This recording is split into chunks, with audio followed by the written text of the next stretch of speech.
St George's Day, and there's this vague idea amongst the English taxpayers of this country that St George is something special, which of course he is. He's our patron saint. Now, the liberal elite do not like St George.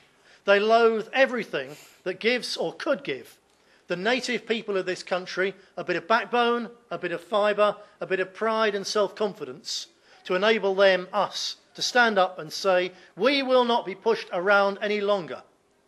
We will not be second-class citizens in our country any longer. We will not remain silently the people who are only dealt with by the politicians and the ruling elite when they want our taxes. We want a say in running our own country. And something as insubstantial, as mythical as a patron saint is the kind of thing which can spark that change of mentality in an oppressed people, which is what we are.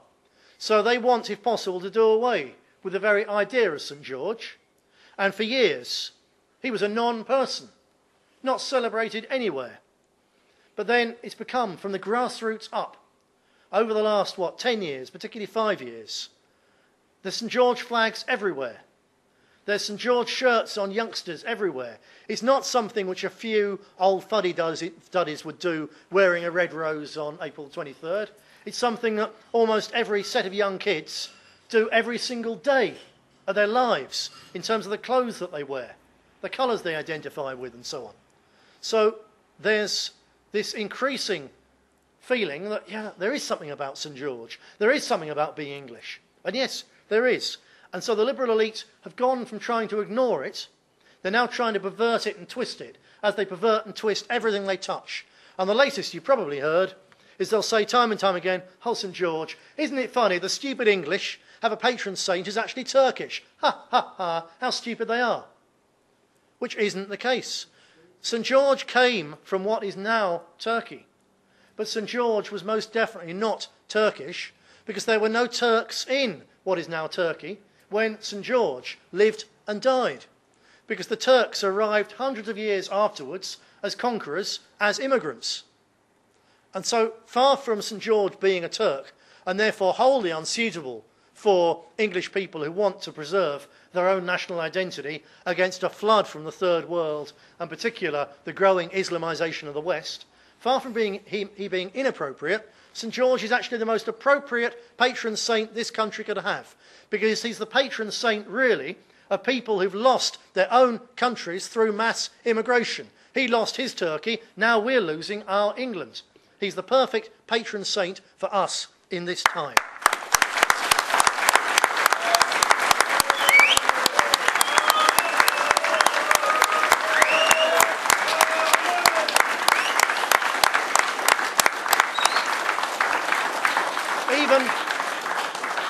Even when the liberal elite and the BBC and so on, they sneer at St George and they say, of course he never really existed and the dragon never really existed.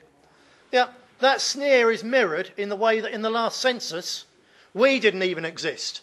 The name English wasn't even on the census. People have had to fight tooth and nail even to get us recognised.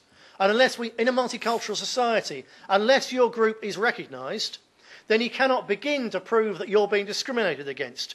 You can't say, look at the crime statistics, as we've looked recently. Look at these, and you will find that our people are overwhelmingly the victims. If there are no statistics about us, there's no way of proving that we're hard done by, of proving that things are wrong, of proving that things need to be put right.